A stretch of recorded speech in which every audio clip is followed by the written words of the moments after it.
Good morning students, standard 11 most important topic unit circle. 11 standard के लिए, 12 standard के लिए और फर्दर स्टडीज सबके लिए बहुत ही इंपॉर्टेंट टॉपिक है। पूरा ट्रिग्नोमेट्री यही यूनिट सर्कल पे बेस है। कैसे करेंगे वो हम समझेंगे। यूनिट सर्कल का मतलब क्या है? सबसे पहले तो हम ये समझेंगे कि यूनिट सर्कल होता क्या है। यूनिट वर्ड से ही हमें पता चल जाना चाहिए कि यूनिट का मतलब क्या होता है। तो जो सर्कल की रेडियस 1 हो, उसे हम यूनिट सर्कल कहते हैं। जो सर्कल की रेडियस 1 हो उसे हम यूनिट सर्कल कहते हैं। एक और कंडीशन है कि सेंटर जो है वो हमारा ओरिजिन होना चाहिए। सेंटर अगर ओरिजिन है और रेडियस हमारी 1 है उसे हम यूनिट सर्कल कहते हैं।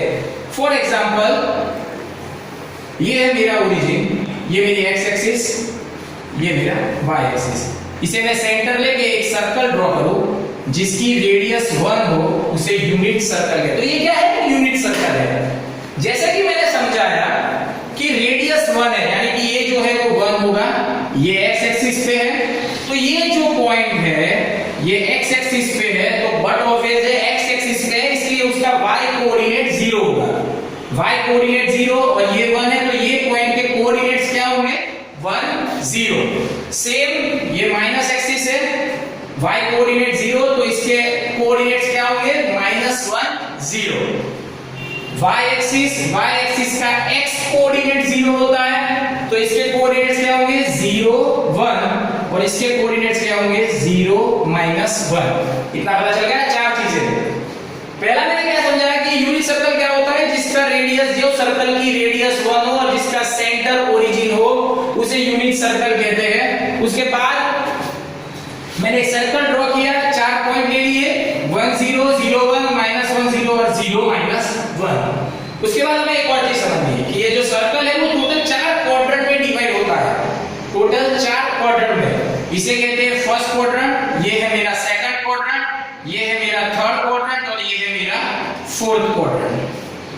यूनिट सर्कल पे से वैल्यू कैसे ढूंढनी है वो हम आगे सीखेंगे। उससे पहले हमें एंगल समझने हैं।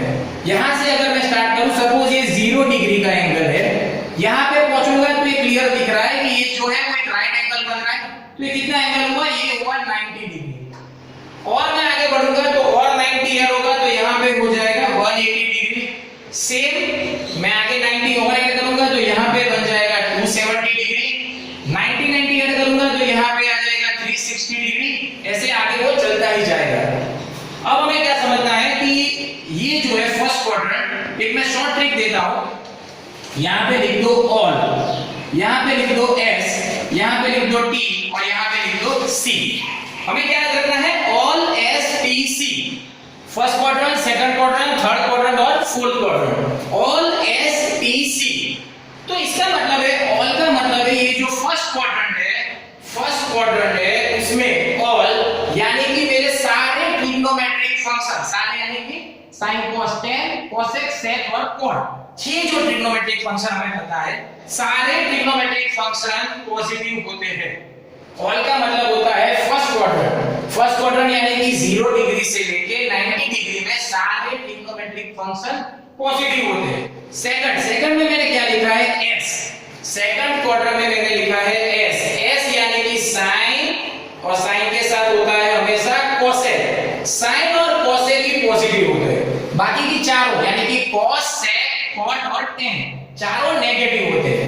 तो s का मतलब क्या हुआ? sin के साथ cosec हमेशा होता है, तो sin cosec पॉजिटिव, बाकी सारे नेगेटिव। थर्ड में मैंने लिखा है t का मतलब होता है tan के साथ हमेशा क्या होता है? cot। तो tan और cot पॉजिटिव होते हैं, बाकी सारे यानी कि sin, cosec, cos और sec ये चार नेगेटिव होंगे। फोर्थ क्वाड्रेंट में मैंने लिखा है c यानी कि cos के साथ होता है sec, तो cos और sec पॉजिटिव होंगे और बाकी के चार sin, cosec, cot और tan नेगेटिव होंगे। तो ये हमें याद रखना है। याद कैसे रखेंगे? All S T C. All यानी कि सारे, फर्स्ट क्वाड्रेंट में सारे ट्रिग्नोमेट्रिक फंक्शन पॉजिटिव। एस यानी कि sin cosec यानी कि सेकंड क्वाड्रेंट में sin cosec पॉजिटिव, बाकी सारे नेगेटिव।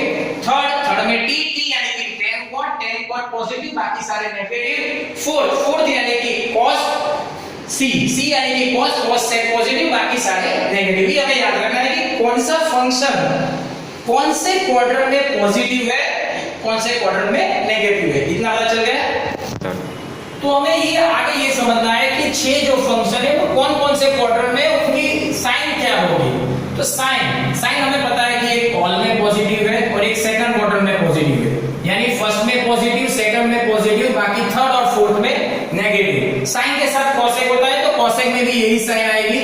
अब कॉस कहां पे पॉजिटिव है, एक तो फर्स्ट में सारे पॉजिटिव है ही, और एक साथ में कॉस फोर्थ में पॉजिटिव है, यानी कि फर्स्ट में पॉजिटिव, फोर्थ में पॉजिटिव, सेकंड थर्ड में नेगेटिव। सेक भी कॉस की तरह ही सेम होता है। टेन एक तो फर्स्ट में तो सबको पता है कि टेन फर्स्ट क्वाड्रेंट में तो सारे पॉजिटिव होते ही, उसके साथ साथ टेन जो है वो थर्ड क्वाड्रेंट में पॉजिटिव है, बाकी सेकंड फोर्थ में नेगेटिव है।